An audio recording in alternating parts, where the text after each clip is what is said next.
In the quiet hours before her daughter's coronation, the Queen Mother sat alone in her chambers, knowing she had to reveal truths about the crown that would change Elizabeth forever.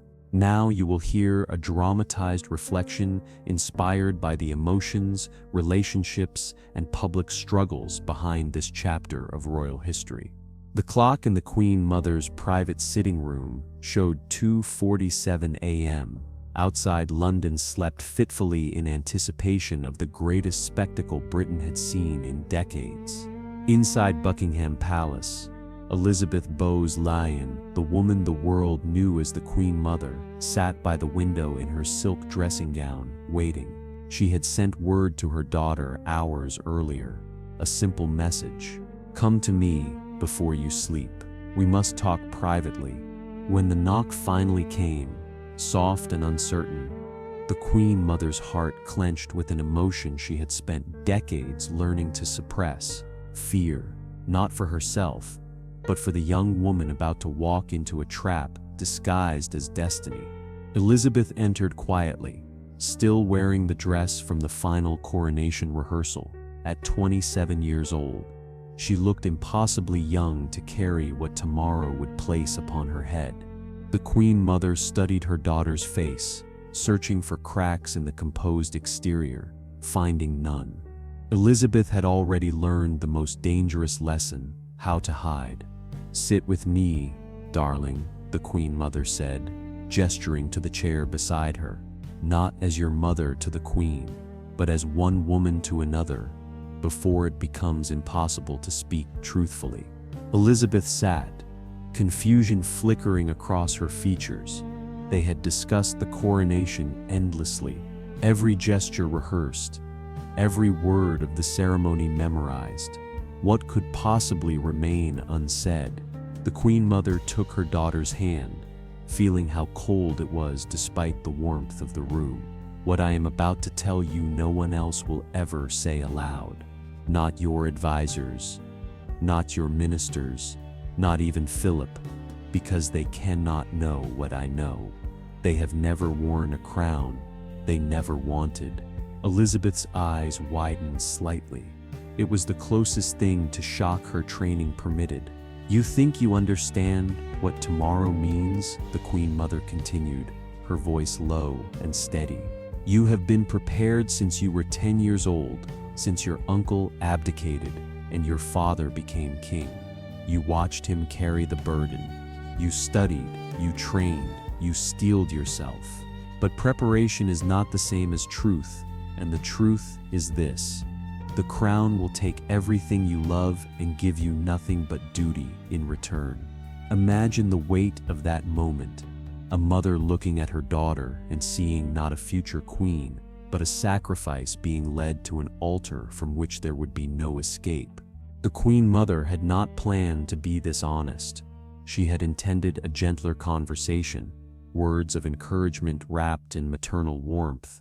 But sitting here in the darkness, watching Elizabeth's too calm face, she realized gentle encouragement was the cruelest thing she could offer. Her daughter needed weapons, not comfort. "When I married your father," she began, her voice taking on the quality of confession, "I was terrified, not of him. Bertie was kind, decent, everything a woman could want. I was terrified of this." She gestured around them, encompassing the palace, the institution, the invisible cage. "I knew what it would cost. I had seen it destroy others, but I was naive enough to believe love would be enough protection." Elizabeth started to speak, but her mother raised a hand. "Let me finish, darling.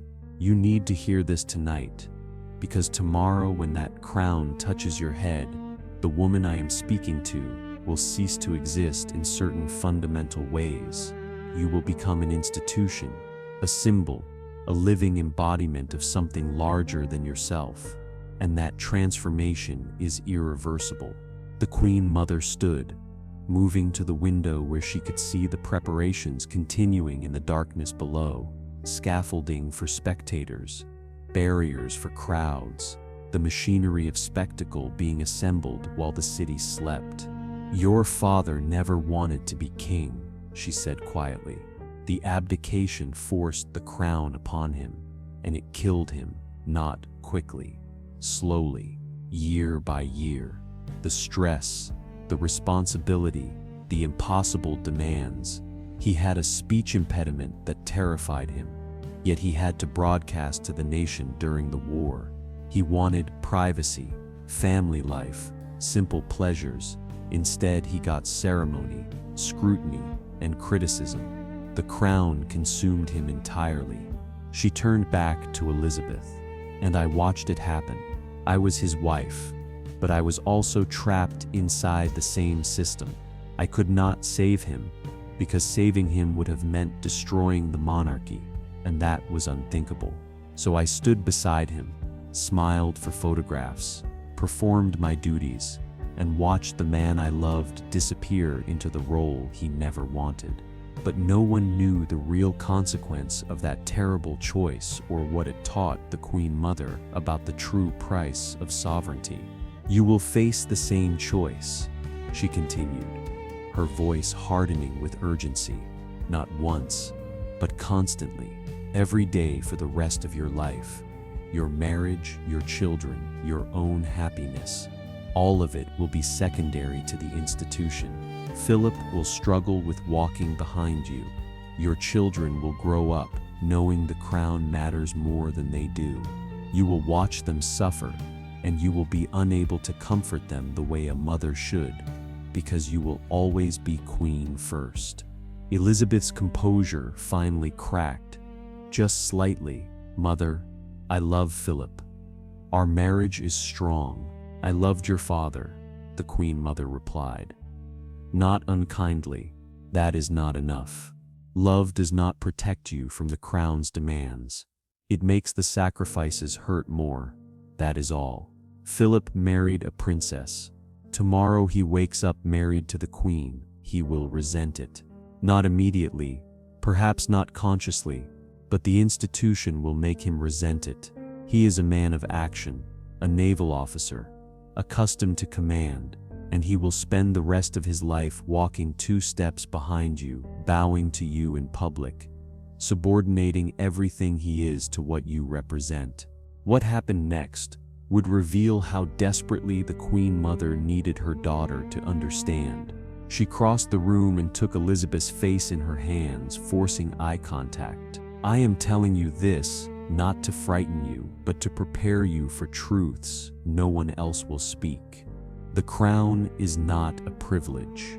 It is a sentence. You will give up privacy, spontaneity, the freedom to make mistakes, the luxury of being wrong. Every decision you make will be scrutinized. Every word you speak will be analyzed. Every emotion you show will be weaponized. You will bury people you love and not be permitted to grieve publicly beyond prescribed limits. You will face national crises and personal tragedies simultaneously, and you must never let one contaminate the other. The nation does not want a queen who hurts.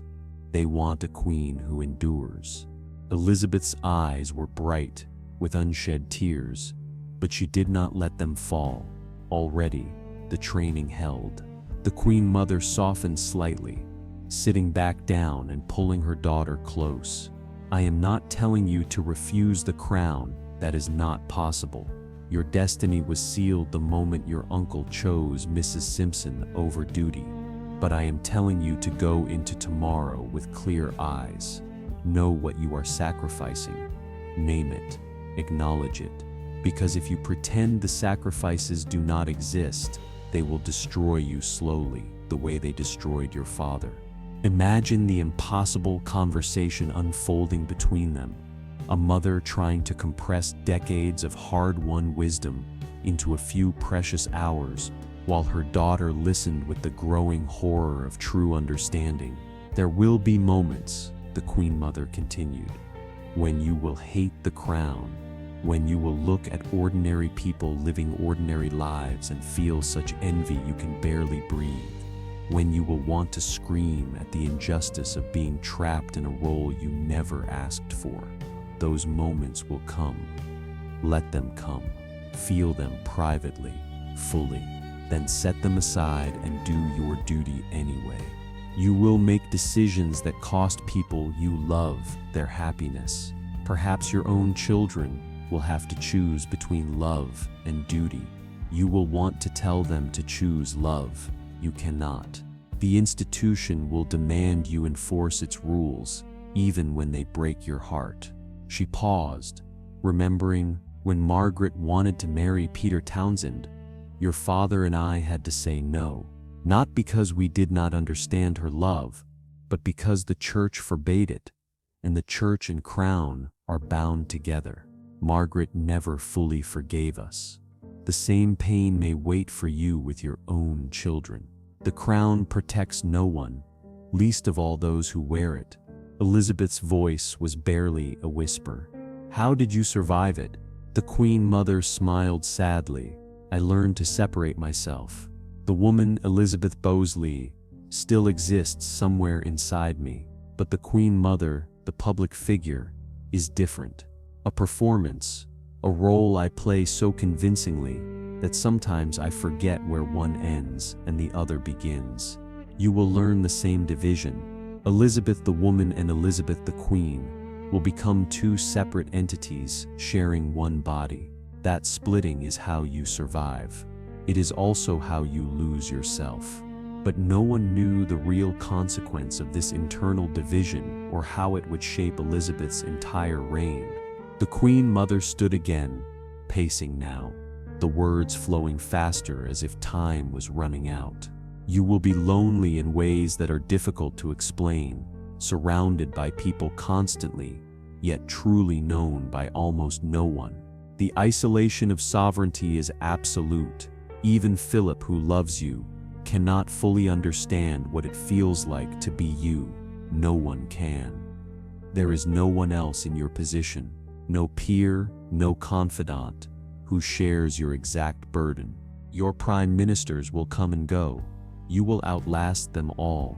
Churchill is old now. Eden, Macmillan, Wilson, Heath, Thatcher, Blair, more names than you can imagine. All will serve you, advise you, but none will truly know you. You will smile, listen, maintain neutrality, and remain fundamentally alone. Elizabeth stood, moving to stand beside her mother at the window. Below, the first light of dawn was beginning to touch the rooftops of London. In a few hours, the city would wake. The crowds would gather. History would unfold. Why are you telling me this? Elizabeth asked quietly. If there is no escape, why make me afraid? Because fear with knowledge is better than blindness with hope, the Queen Mother replied. I went into this role believing love would sustain me, that being good and dutiful would be enough. I was wrong. The crown demands everything and thanks you with nothing but more demands. I want you to know that. I want you to armor yourself with truth instead of illusions. She took her daughter's hand again. And I want you to know that surviving this does not make you cold or unfeeling. It makes you strong. Your father survived 18 years. I survived beside him and after him. You will survive longer than both of us. Decades, perhaps. And survival itself is a form of victory, even when it costs you everything you thought mattered. What happened next would become the foundation of Elizabeth's 70-year reign. Promise me something, the Queen Mother said. When the crown becomes unbearable, when you want to break down, when you question everything, remember this conversation. Remember that I warned you, and know that the pain you feel is not weakness. It is the natural cost of an unnatural role. Feel it, acknowledge it, then do your duty anyway. That is all anyone can ask. That is all the crown requires. Not happiness, just endurance. Elizabeth nodded slowly, the full weight of understanding settling on her shoulders even before the physical crown would. Will it always be this hard?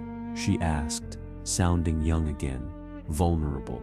The Queen Mother considered lying. offering comfort. She chose truth instead. Yes, some years more than others. Some moments will feel impossible, but you will discover reserves of strength you do not know you possess. The crown makes demands, but it also reveals what you are capable of withstanding. You are my daughter. You are stronger than you know. They stood together in silence as dawn broke fully over London. Outside, the city stirred.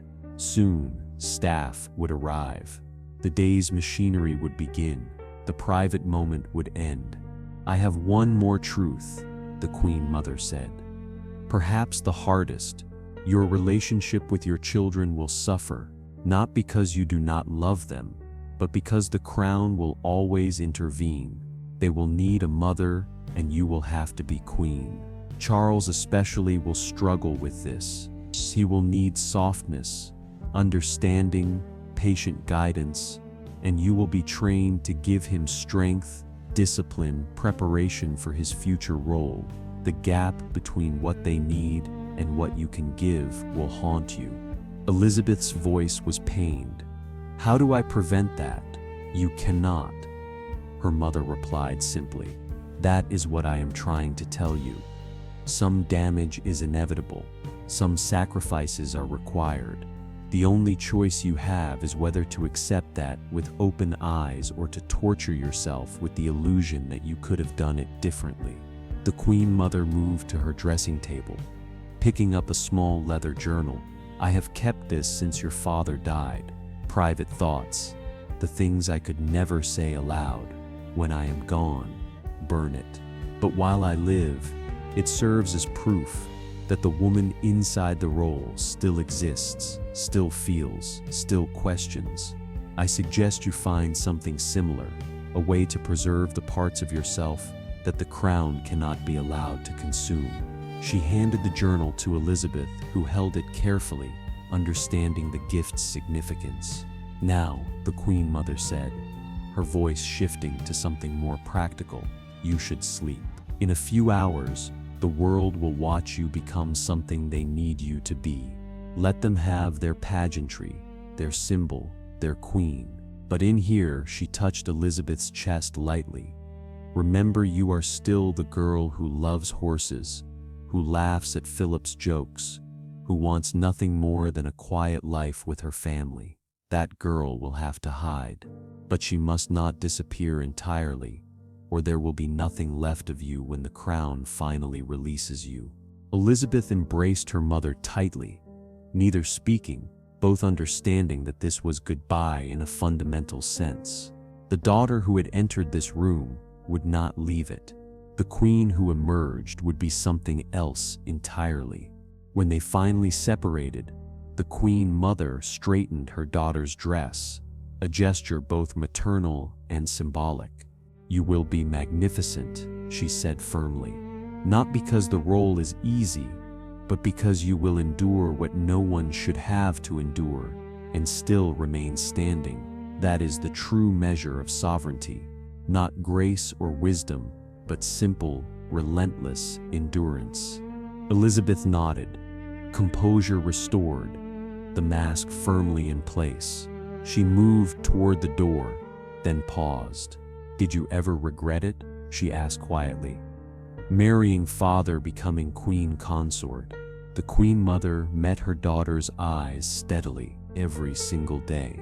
"And I would make the same choice again, because duty demanded it. That is what you must understand. Regret and duty can coexist. In our world, they must." And what happened next would prove how completely the Queen Mother's warnings would shape the longest reign in British history. Elizabeth left her mother's chambers as the sun rose fully over London. In 6 hours, she would enter Westminster Abbey as a princess. She would emerge as a queen. The conversation with her mother remained private, never recorded in official histories, never discussed publicly, but it echoed through every decision Elizabeth would make for the next 70 years. The coronation itself was magnificent. 2 hours of ceremony watched by millions worldwide. Elizabeth wore the crown, spoke the oaths, received the regalia of sovereignty. She looked every inch the queen the nation needed, composed, dignified, certain. Only the Queen Mother, watching from the royal gallery, saw the tiny hesitation when the crown first touched her daughter's head, a barely perceptible moment of resistance before acceptance. The struggle lasted less than a second, but it revealed everything. Elizabeth understood. She knew what she was surrendering, and she was doing it anyway. In the decades that followed, the Queen Mother watched her warnings prove accurate with devastating precision. Philip did struggle with his subordinate role. The children did suffer from their mother's unavoidable emotional distance. Charles, especially, sensitive and needy, never quite received the maternal warmth he desperately wanted. Elizabeth tried, within the constraints the crown permitted, but the crown's constraints were absolute. Diana's arrival and subsequent tragedy showed the Queen Mother how completely the institution devoured anyone unprepared for its demands. She watched Elizabeth struggle between wanting to comfort Diana and needing to protect the monarchy.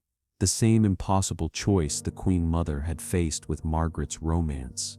Duty versus compassion, institution versus individual.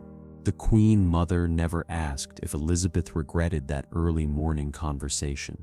Some questions have answers too painful to speak aloud, but occasionally, during private family moments, their eyes would meet with a particular understanding, the recognition shared between two women who had both sacrificed everything to a crown that gave nothing back but more demands. When the Queen Mother died in 2002, at 101 years old, Elizabeth mourned privately and briefly. The crown permitted little else, but those close to the Queen noticed. She kept a small leather journal in her private study. Afterward, no one knew its contents. No one asked. Elizabeth reigned for 70 years, outlasting every prediction, surviving every crisis, enduring when others would have broken. She became the nation's anchor through wars, scandals, social upheaval, and devastating personal loss. She embodied exactly what her mother had described, not happiness or fulfillment, but relentless, unwavering endurance. Some nights, late in her reign, staff would find her standing at the same window where her mother had stood that long ago morning, looking out at London, carrying the weight of truths spoken before dawn on the day everything changed. The warnings proved accurate, the sacrifices proved necessary, the loneliness proved absolute, but she endured, and in enduring, she vindicated her mother's final lesson that survival itself, when the cost is everything, becomes a form of triumph. Two women, two generations, both crushed by the same crown, both choosing duty over every natural human instinct. The conversation no one heard shaped the reign everyone witnessed. The Queen Mother's warnings became Elizabeth's armor, her roadmap, her painful prophecy, and when Elizabeth finally followed her mother in death, 70 years after that coronation, she left behind a reign built on a foundation of truth spoken in darkness. The crown took everything, exactly as promised, and she gave it willingly, knowing the cost, paying it anyway. That is the secret no coronation ceremony reveals. That is the truth behind the spectacle. That is what the Queen Mother told Elizabeth before the crown changed her forever.